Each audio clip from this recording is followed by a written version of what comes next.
ለዘማሪት ፍቅርተ ዝማሬ መላእክትን ያሰማልን። የአገልግሎት ዘመኗን ያርዝምልን። ለሁላችንም ዝማሬ መላእክት ያሰማን። እልል ብላችሁ እግዚአብሔርን አመስግኑ። ከእህታችን ጋር ከዘማሪት ፍቅርተ ጋር ከወንጌል በኋላ አብረን ዘምረን እግዚአብሔርን እናመሰግናለን። ሁላችሁም እንቅስቃሴ ይታያልና ቦታው ሲሄዱ ሁሉ ገና አልፎ አልፎ ሰው የሌለበት ቦታ ስለሚታይ ሁላችሁም የቆማችሁ ቁጭ ቁጭ ብሎ ወደ ጸበሉ የምትሄዱ የምትወርዱ ምዕመናን ከወንጌል በኋላ ከተማራችሁ በኋላ እግዚአብሔርን ድምፁን ከሰማችሁ በኋላ ሄዳችሁ ትጠመቃላችሁ። ከዚያ በፊትም ማስቀደም ያለብን ወንጌል ስለሆነ ሁላችሁም አረፍ አረፍ ብላችሁ በጽሞና እንድትከታተሉ አሳስባለሁ። ከዚህ በመቀጠል የወንጌል አገልግሎት ነው ክፍለ ጊዜው። ወንጌል የሚያስተምሩን የዕለቱ መምህራችን ወንድማችን የየረር ጎሮ ምስራቅ ፀሐይ ቅዱስ ዑራኤል ቤተ ክርስቲያን የስብከተ ወንጌል ኃላፊና የመጽሐፍ መምህር ሆነው ቤተ ክርስቲያንን የሚያገለግሉት መጋቤ ሐዲስ መምህር ነቢዩ ናቸው። በእሳቸው ላይ ያለው እግዚአብሔር መንፈስ ቅዱስ ያስተምረናል። በእሳቸው ርቱ ተናጋሪ አንደበትን ለእኔና ለእናንተ ሰሚ ጆሮን አስተዋይ ልቡናን እንዲሰጠን እግዚአብሔር መንፈስ ቅዱስን እየጠየኩ ቀጥታ ወደ ዕለቱ መምህራችን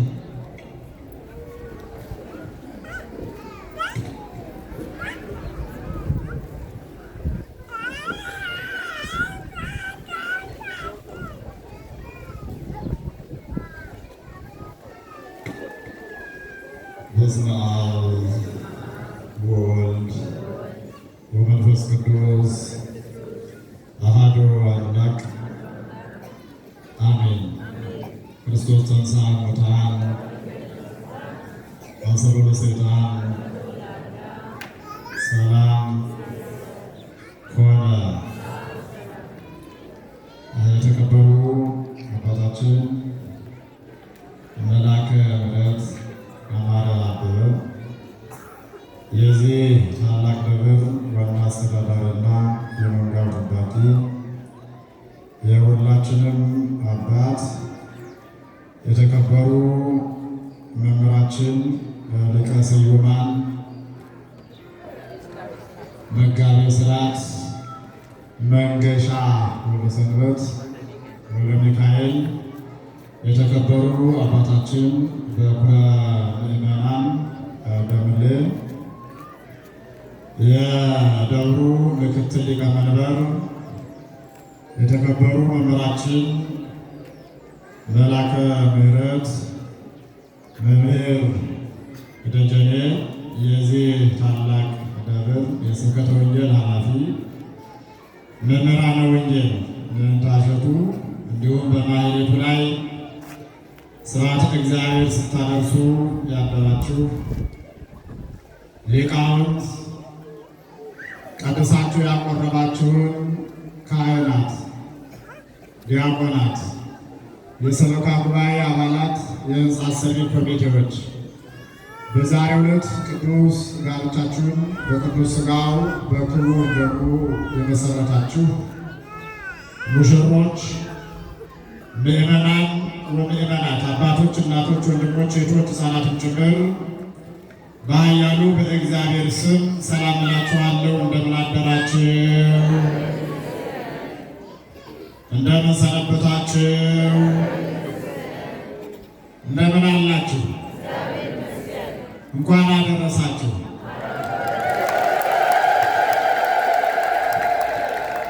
ዕዳ በደላችን ሳይ የውስጣችን ተንኮል ሳይመለከት ዕድሜ ለንስሐ ዘመን ለፍስሐ አድሎ በዓለ ትንሣኤውን የገለጠልን ለበዓለ ትንሣኤው ያበቃን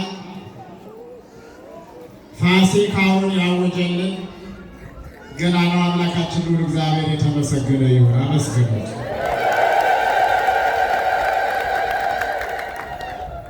ለበዓላቱ ሁሉ መከበር፣ ለልደቱም፣ ለጥምቀቱም፣ ለፋሲካውም፣ ለዕርገቱም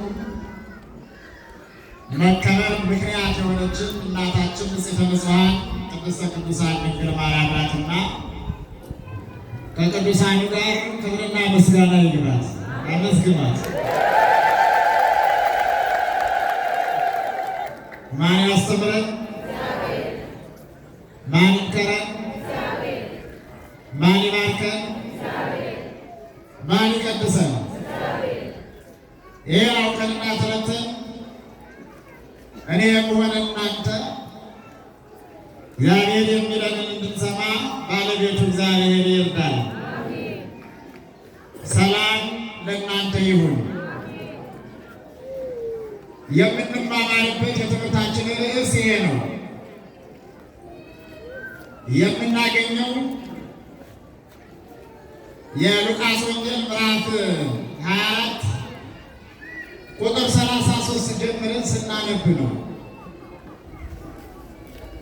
የተናገረው የአምላኮች አምላክ የጌቶች ጌታ የንጉሶችም ንጉሥ የሥጋም የነፍስም ፈጣሪ የሆነው የድንግል ማርያም ልጅ ኢየሱስ ክርስቶስ ነው።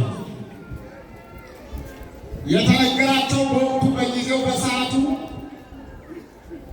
ለሐዋርያት ነው። ፍጻሜው ግን ለእኔና ለእናንተ ነው።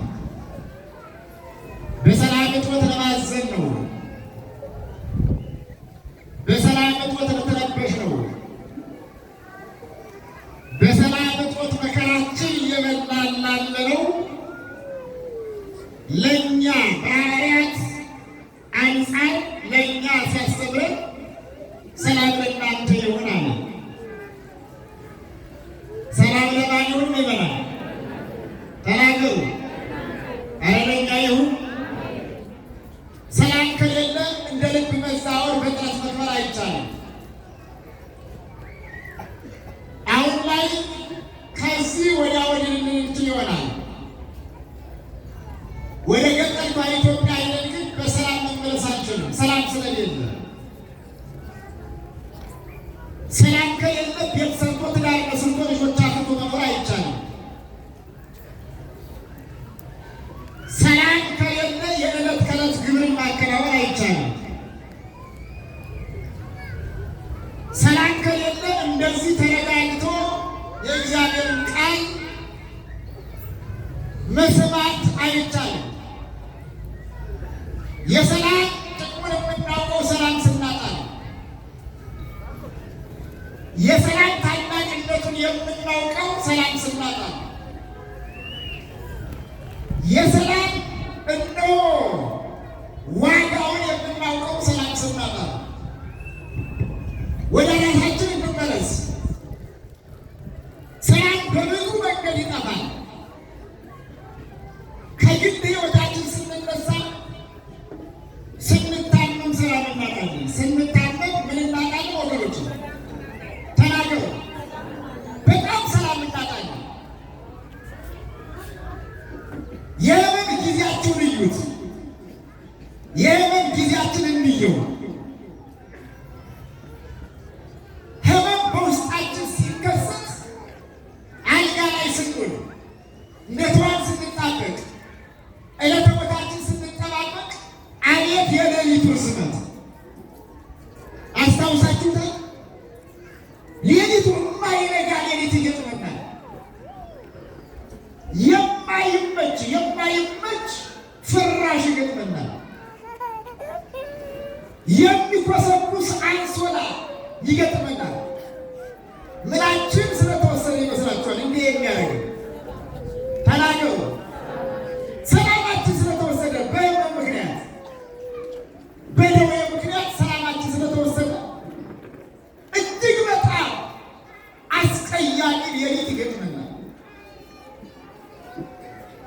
ሌላው የሰላም ዋጋ የምናውቀው ከሰው ጋር ስንጣላ ነው። ከማን ጋር ስንጣላ? ከሰው ጋር ስንጣላ የነበረ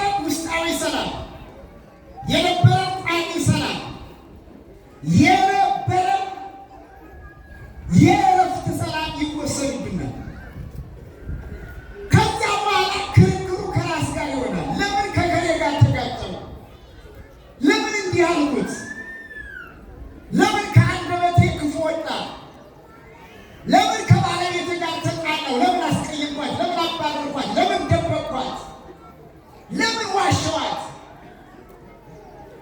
በአንጻሩ ሴቶችም ለምን ባለቤቴን ዋሸሁት? ለምን ደበቁት? ለምን መጥፎ ነገር አደረጉ? አያችሁ፣ ያን ጊዜ የሰላምን ዋጋ እናውቀዋለን። ምዕመናን፣ ለሰላም ዘብ ልንቆም ያስፈልጋል። ለሰላም ክቡር የሆነ ዋጋ ልንሰጠው ያስፈልጋል። ሰላምን እንድናከብር ማን ይርዳል? መላካችን መድኃኒታችን ኢየሱስ ክርስቶስ ይርዳል። ሰላም ሕይወት ነው። ምዕመናን፣ ሰላም ነፃነት ነው። ሰላም እረፍት ነው። በብዙ መንገድ ሰላም ይጠፋል። ሰላም ለእናንተ ይሁን አለ። አረ ምዕመናን፣ ሰላም በእጃችን ይሁን። ጦር ሜዳ የሆነባቸው ባለትዳሮች አሉ፣ ታውቃላችሁ። ትዳራቸው ጦር ሜዳ የሆነባቸው፣ ትዳራቸው ሰልፍ የሆነባቸው፣ ትዳራቸው ከምንም በላይ ንትርክ የሆነባቸው፣ ትዳራቸው ጭቅጭቅ የሰፈነበት፣ ሰላም የጠፋበት የሆነባቸው በጣም ብዙዎች አሉ። ለእንዲህ አይነቱ ትዳር ምን ያስፈልጋል? ይመራል። ተናገሩ። ሰላም ያስፈልጋል። ወላጆች ከልጆቻቸው ጋር ሲጣሉ፣ ወላጆች እነሆ ልጆቻቸው ካልባሌ ቦታ ሲገኙ፣ ሲቅሙ፣ ሲያጨሱ፣ የማይገባ ነገር ሲያደርጉ ወላጆች ሰላም ያጣሉ። በዚያ አባዜ የተያዛችሁ እናቶች፣ አባቱ ልትኖሩ ትችላላችሁ። የእናንተ ስነ ልቡና መንካት አይደለም፣ ግን ሰላም ታጣላችሁ። ለምን ልጄ እንዲሆነች፣ ለምን ልጄ እንዲሆነ፣ ለምንድን ነው መጥፎ ቦታ የዋለብኝ? በዚህ ምክንያት ውስጣችን ይቆዝማል፣ ሰላም እናጣለን። ይህ ብቻ አይደለም ይበላል። ለልጆቻችን ሰላም ያስፈልጋል፣ ለዘመዶቻችን ሰላም ያስፈልጋል፣ ለሀገራችን ሰላም ያስፈልጋል። እግዚአብሔር ለሀገራችን ሰላም ያምጣል። ለዓለሚቱ ሰላም ያስፈልጋል። ሰላም ደግሞ በጆሮ የሚመጣ አይደለም፣ በተግባር እንጂ። ሰላም ሲባል ይበላል። ሰላም ያጡ ሰዎች፣ ሁለት የተቃረቡ ሰዎች ቅራኔያቸውን አርቀው የሚፈጥሩት ስምምነት ነው። ሰላም የርግብ ጫጩት በመልቀቅ የሚመጣ አይደለም።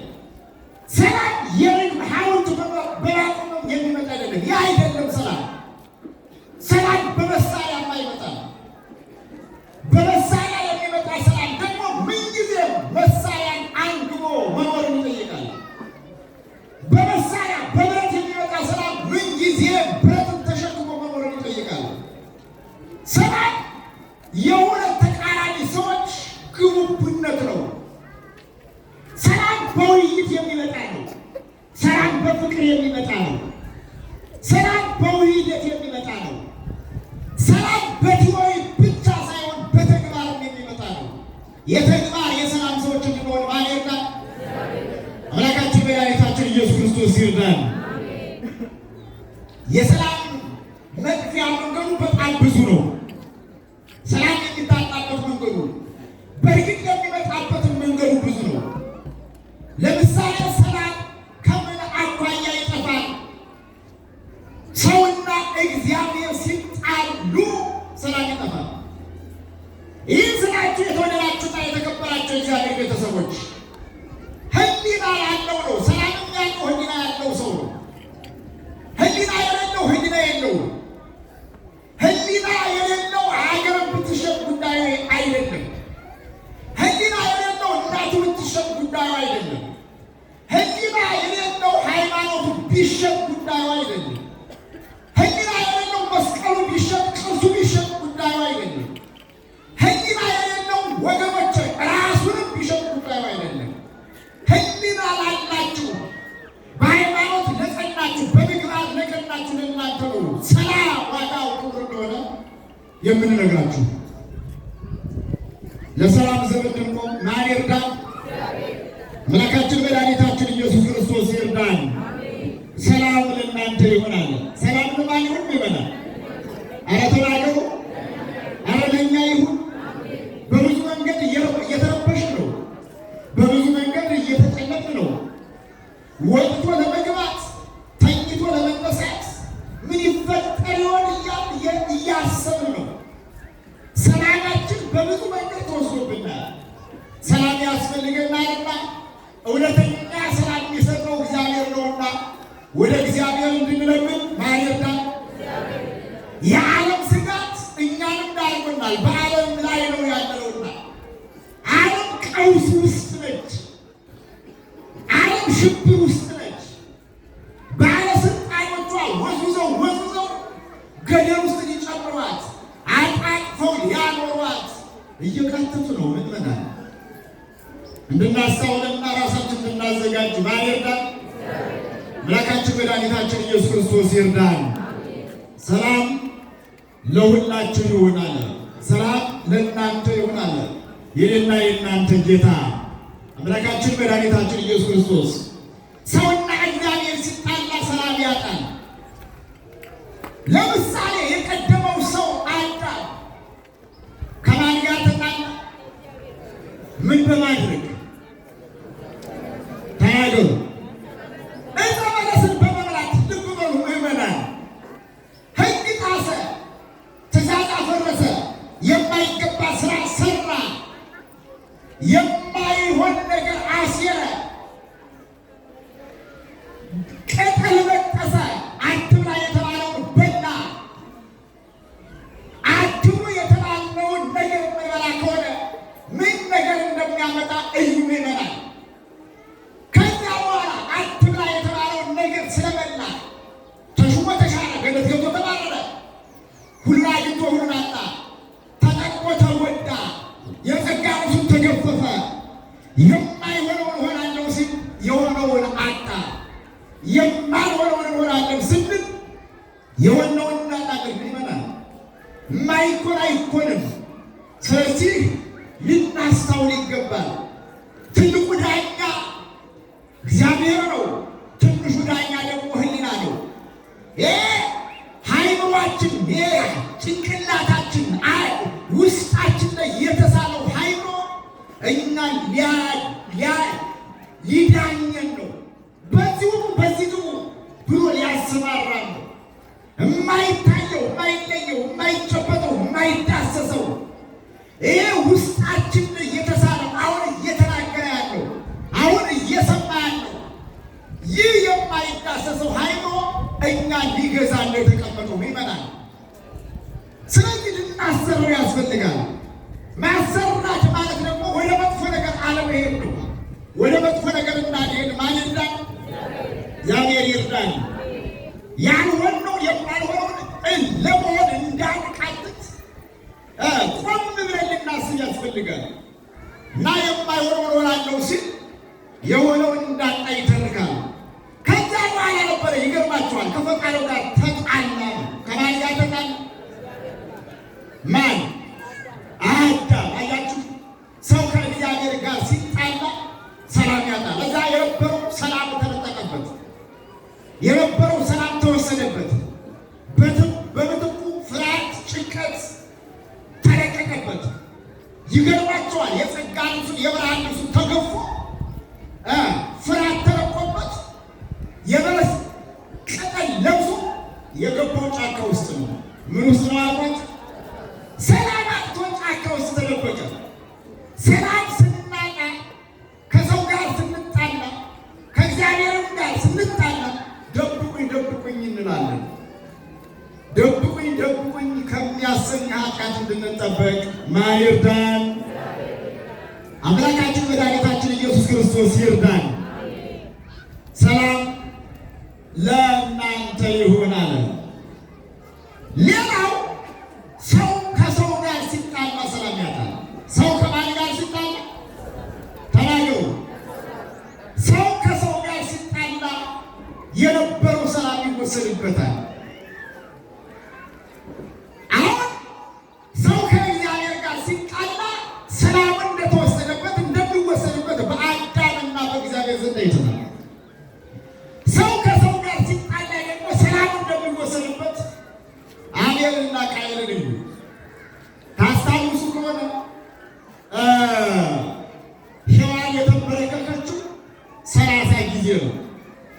የወለደችው ግን 60 ነው። እየሰማችሁ ነው ወገኖች? የተንበረከከችው ስንት ጊዜ ነው አልኳችሁ? የወለደችው ግን ስንት ነው አልኳችሁ? 60። እንዲሁ ሆኖ 60 ሊሆን ይችላል። የተንበረከከችው 30 ጊዜ ከሆነ የወለደችው መንታ ሆኖ ስንት ሆነ ማለት ነው? አቤት 60 ሆነ። መጽሐፍ ቅዱስ ይናገራል። አንደኛ መቃብያን ምዕራፍ 28 አለበት እና መንታ ስትወልድ ሴትና ወንድ እያደረገች ነው የወለደችው። አዳም በሕገ ልቡና ተገልጦለት በዓለም ላይ ወይም ደግሞ እንደኛ እንደ ቤተክርስቲያን ሕግ እንደ ቤተክርስቲያን አስተምሮ 3 ሕጎች አሉ። የመጀመሪያው መጻሕፍት ከመጻፋቸው በፊት የነበረው ሕገ ልቡና ይባላል። ምን ይባላል አልኳችሁ? ሕገ ልቡና። በዚህ በአእምሮ ላይ የተሳለ አታድርግ ማለት እኮ ምዕመናን አንደኛ መመሪያ መስጠት ነው።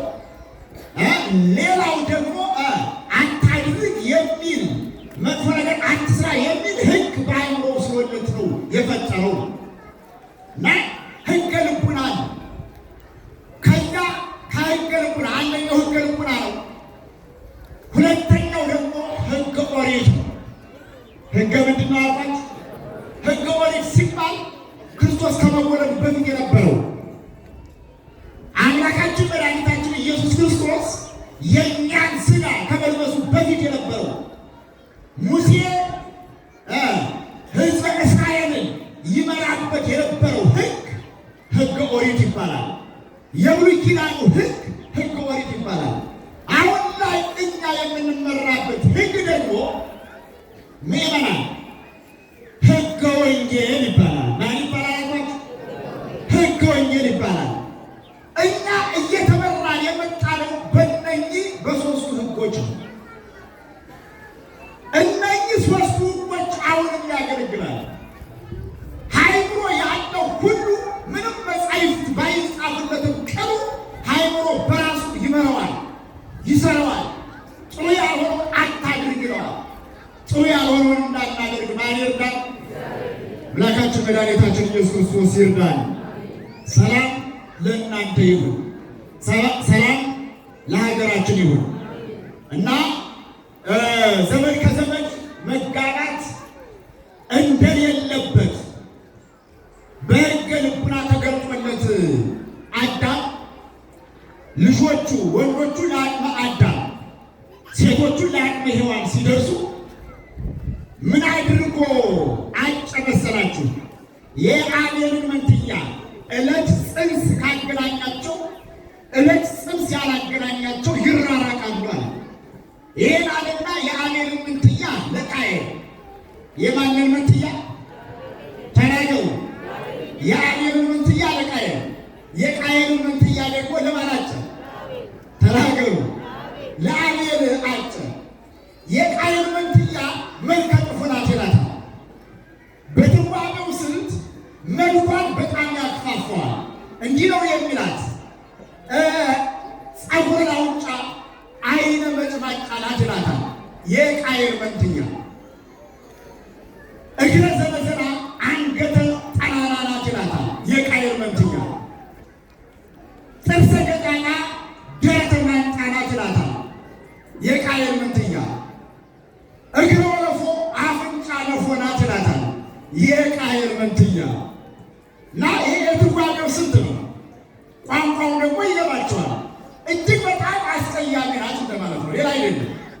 እና ይህችን አስቀያሚ የቃየል መንትያ የአቤል መንትያ ለቃየል ታጨች። ይቅርታ፣ የአቤል መንትያ መልከ ጥፏ ለቃየል ታጨች። የቃየል መንትያ ደግሞ በምትኩ መልከ መልካም ናት፣ ውብ ናት፣ ድንቅ ናት። ወትመስል ሔዋን ሀቀማ ይላታል። እና ይህችን መልከ መልካሟን የቃየል መንትያ ደግሞ ለአቤል አጨ። ከዛ በኋላ ቃየል ይህን ሰማ። የእርሱ መልከ መልካም ለሌላ እንደታጨች ሌላው ደግሞ የአቤል መልከ ጥፉ ለቃየል እንደታጨች ሰማና መንፈሱ ታወቀ። ምኑ ታወቀ? መንፈሱ ታወቀ። በምን ምክንያት? በዛች በመልከ መልካማት ሴት ምክንያት። በሚገርም ሁኔታ በጣም በሴት የሚገዳደሉ በሀገራችን ሞልቷል። ብዙ ወንዶች ሞልቷል። እንዲህ እንዳልሆን ማኔታ ቆም ብሎ ካለማሰብ የተነሳ ካለማስተዋል የተነሳ ልብ ካለማለት የተነሳ ልብ እንዲኖረን ማኔታ አምላካችን መድኃኒታችን ኢየሱስ ክርስቶስ ይርዳል። ከዛ በኋላ ነበረ አጉረመረመ። በቃ ሰላሙ ተነጠቀ። ብቻ ውስጡ ጥሩ አልሆነ። ዛ በኋላ ፊቱን እንደጠቆረበት ያወቀ አባት እንዳጉረመረመና በአባቱም ላይ እንዳመፀ በወንድሙም ላይ እንዳመፀ ያወቀ የተረዳ አባት አዳም ምን አደረገ መሰላችሁ? አይ እንዲህ ከምትጣሉ አለ በመልከ መልካማ ከምትጣሉ መስዋዕት ሰውና መስዋዕቱን የተቀበለለት ልጅቱን ምን ይበል? መልከ መልካማን ምን ይበል? ተናገሩ። መልከ መልካማን ያገባ አለ። ለጊዜው ልብ በሉ፣ ለሕግ ተገዦች እንዲሆኑ ማስተማሩ ነው። ለሕግ መገዛት እንዳለባቸው፣ መስዋዕተ እግዚአብሔር መሰዋት እንዳለባቸው፣ ስርዓተ እግዚአብሔር ማቅረብ፣ ስጦታ መስጠት፣ ለእግዚአብሔር መገዛት እንዳለባቸው ሲያስተምራቸው፣ ሌላኛው ምዕመናን እንዲህ ማለቱ አዳም ደጉ ማን እንደሆነ ለማወቅ ነው። የትኛው ነው ደጉ ነው? ደጉ ነው እንድንገኝ ማለት ነው። በተቃራኒ እንደምታውቁት ደጉ ማን እንደሆነ የትኛው ነው መስዋዕቱን የሚቀበልለት እግዚአብሔር መስዋዕቱን የሚበላለት የትኛው ልጅ ነው አለ። ከጥንቱ ከጥራቱ ሕግም ሲያስተምራቸው ከዚያ በሚገርም ሁኔታ መጀመሪያ ቃየል አቀረበ ይላል። ማን አቀረበ? ቃየል አቀረበ። ቃየል የስራ ፊልዱ የስራ ፋክልቲ እርሻ ማለት ነው። አዝመራ ማዝመር ነው። እርሻ አርቆ ድኮ ታጥቆ የሚኖር ሰው ነው። አዝመራ አዝሞ የሚኖር ሰው ነው እና ከዚህ አላር ቸነፈር የመተው ወይም ደግሞ ዋግ የመተው ቋንቋው ይገባቸዋል። ዋግ የመተው ማለት ያለ ጊዜው ማፍራት በሌለበት ጊዜ ያፈራ በደንብ ያላፈራ ዋግ የመታው የሆነ በሽታ ነው። እንደው የሰነፈውን ስንዴ አመጣና እግዚአብሔር አይበለዋል። ማን አይበለዋል? እየሰማችሁ ነው ምዕመናን? አገራችሁን እንዲህ እንዳትሉ። እግዚአብሔር አይበለው። እግዚአብሔር ይብለው አይብለው፣ ይመገበው አይመገበው፣ ደግ ነገር ይወዳል። እንዳትሸወዱ፣ እንዳትሞኙ። እግዚአብሔር ንጹሕ ነገር ይወዳል። በዚህ አያይሻ አንድ ነገር ልበላችሁ። ባጠለው ጥራት በጣም ይገርመኛል። በጣም ማዝናለሁ። ያው ዘመነ ፋሲካን ስናከብር፣ ዘመነ ልደትን ስናከብር፣ አዲስ ዓመትን ስናከብር መጋረጃ እንቀይራለን። ምን እንቀይራለን?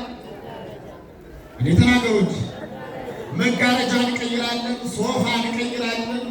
ያለው ማማሩ ደግሞ ቤትም ይቀይራል። አያለ እውነት አሰብ። አዎ ቤትም ይቀይራል።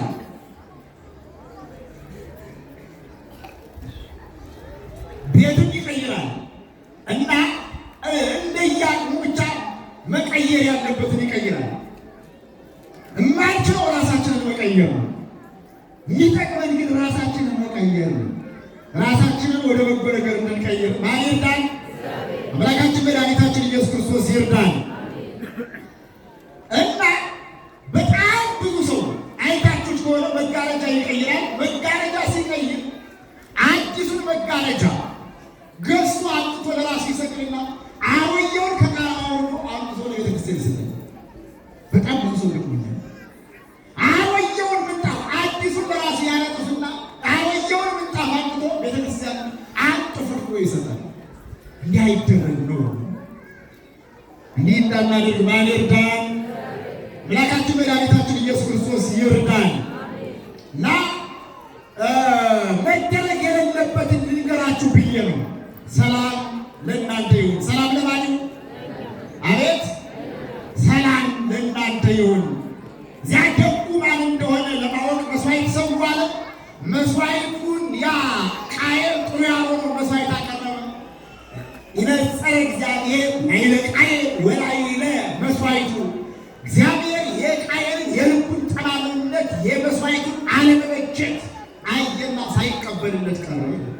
እየሰማችሁ እንዲህ እንዳልሆነ እግዚአብሔር ይወዳል። ከዚያ ቀጠለና ማን አቀረበ? አቤል አቀረበ። አቤል እግዚአብሔር ደግ ነው አለ። አቤል እግዚአብሔር ንጹሕ ነው አለ። አቤል እግዚአብሔር መልካም ነው አለ።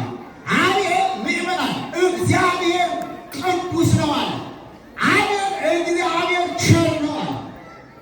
እግዚአብሔር ንጹሕ ነውና ንጹሕ ነገር ይወዳል አለና ቀንዱ ያልከረከረው ጥፍሩ ያልዘረዘረው ጸጉሩ ያላረረው አመት የሆነውን ድንኳን የመሰለውን ነጭ ጠቦት አመጣና ሰዋ። ለማን ሰዋ? አቤት መጀመሪያ ልቡናውን ነው የሰዋ። ይገርማቸዋል። ከዚያ በኋላ ነበረ እባክህ ተቀበለኛ። እግዚአብሔር ደግሞ የአቤልን የልቡን ደግነት፣ ቅንነት፣ የመስዋዕቱን መበጀት ተመልክቶ መስዋዕቱን ተቀበልለት ይላል። ክብርና ምስጋና ለመድኃኒዓለም ይሁን። የሁላችንን መስዋዕት ይቀበልልን። ይመናል ልመናችን ይቀበል፣ እንባችን ያብስ፣ ስጋታችንን ሁሉ ያርቅ፣ ደዌያችንን ሁሉ አውልቆ ይጣልልን። ከዚያ በኋላ ነበረ ሁለተኛ ጎልማሳ ፈጠረ። ማን? ቃየል። እኔ እግዚአብሔር አባቴን ያደላ በኔ እግዚአብሔር ባል ያደላ በኔ አለ። ሁለተኛ ሰላሙን ተነጠቀ። ጠቅልል ለማድረግ ያክል ከዚያ በኋላ ነበረ በዚህ ምክንያት ያቺ መልከ መልካም ጓደኛው እንደተሰጠችበት እህቱ እንደተሰጠችበት ሲያውቅ ልብ በሉ ወንድሙን ወደ አዝመራ ቦታ እንሂዳለና አዝመራ ሰድነን እሸት ቀጥፈን ጉቶ በልተን ውሃ ጠጥተን እንምጣ ብሎ ይዞ ሄደና ወንድሙን እሸት ቀጥፈው በልተው እንደገና ውሃ ሊጠጡ ሲሄዱ ትልቅ ነውና ቀኛ ስጠጣና አንድ ጎዳም ነውና ቀኛ ስጠጣና ከዚያ ወንድሙን አቤልን ጠጣ ነው። ውሃ ሊጠጣ ወደ ውሃው ሲያጎረብስ ድንጋይ ያነሳና ገደለው ወንድሙን። ሞት የተጀመረው በአቤል ነው። በማን ነው አልኳችሁ? በአቤል። ልብ በሉ። ከዚያ በኋላ ሰላም አጣ ይላል። ምን አጣ? ሰው ከሰው ጋር ሲጣላ ሰላም ይጠፋል። ሌላው እዚህ ጋር የምንረዳው የሉቃስ ወንጌል ምዕራፍ 4 ከቁጥር 33 ጀምረን ስናነብ እንደሚነግረን በዕለቱ የተነበበልን ወንጌል ስናነበው እንደምናስታውለው ሐዋርያት በክርስቶስ ላይ የደረሰው ግፍና በደል፣ በመድኃኒዓለም ላይ የወረደው ውርጅብኝ ሰላማቸውን ነጥቋቸዋል። ምናቸው ነጥቋቸዋል? ሲገረም ሲገፈፍ አድማ ሲታደምበት መከራ ሲደርስበት አይተዋል። 6666 ጅራፍ ሲገረፍ አይተዋል። መራራ ሐሞት ሲጠጣ የሸዋ አክሊል ሲቀዳል፣ ጎኑ ሲወጋ ሲቀጠቀጥ አይተዋል። አያችሁ፣ በዚህ ምክንያት በእኛ ይደርስ ይሆን ብሎ ፈርተዋል። በብዙ ጊዜ በብዙ መንገድ በብዙ ህብረ ቃል በተደጋጋሚ ያጡትን ሰላም ለማረጋገጥ በመንገድ ተገልጦ እንደገና በዝግ ቤት ከልፍኝ ተከተው በሩን ዘግተው ከአዳራሽ ገብተው ደጁን ዘግተው እያንኳኩ እያለ መድኃኒዓለም ክርስቶስ እዚያ ዝግ ቤት ገብቶ ሰላም ለእናንተ ይሁን ብሏቸዋል። እውነተኛ ሰላም የሚሰጠው ማን ስለሆነ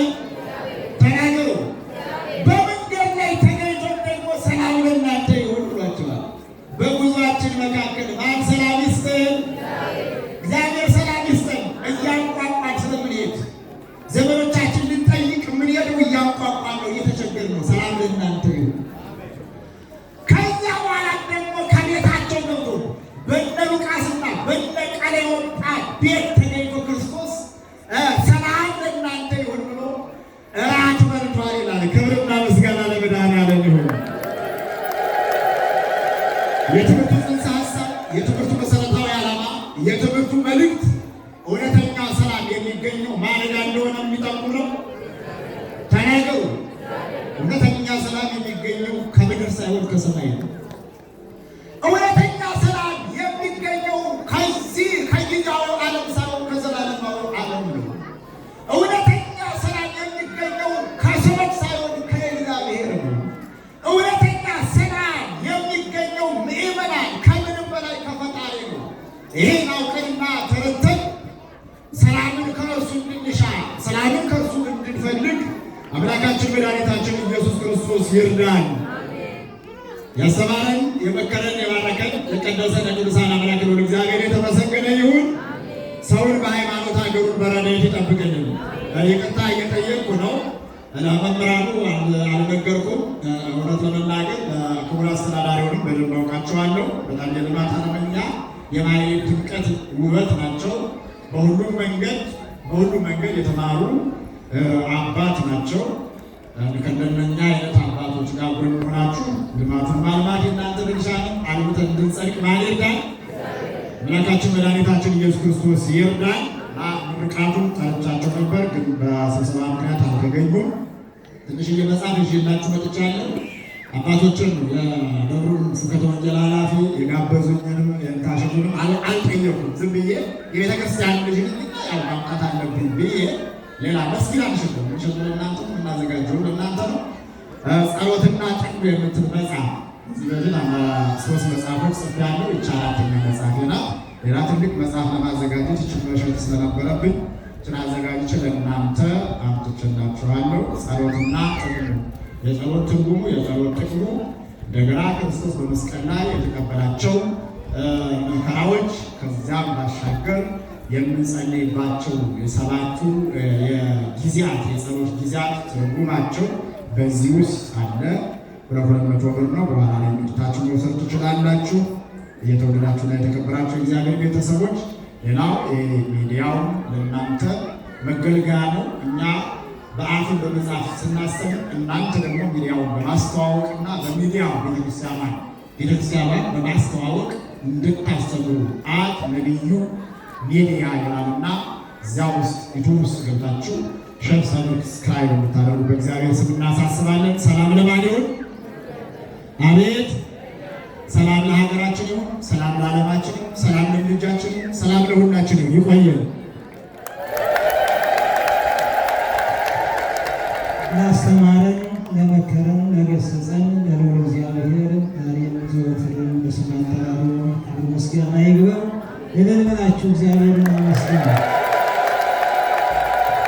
ለመጋቤ ሐዲስ የኔታ ነቢዩ ቃለ ሕይወት ያሰማልን፣ ቃለ ሕይወት ያሰማልን።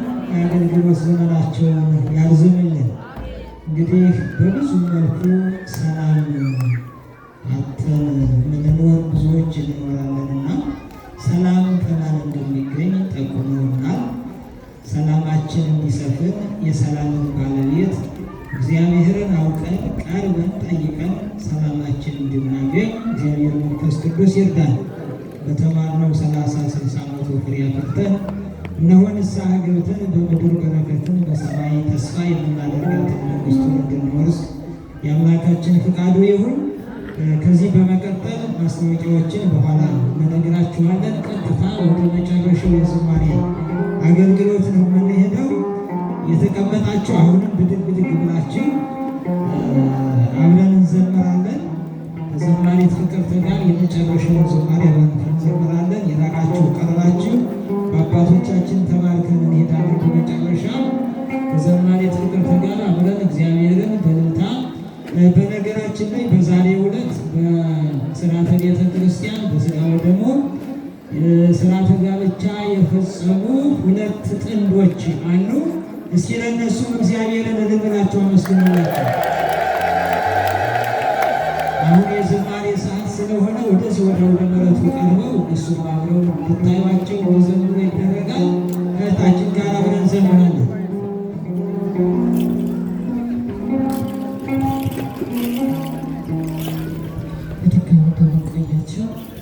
ሙሽሮች እንኳን ለዚህ ቀን ያበቃችሁ።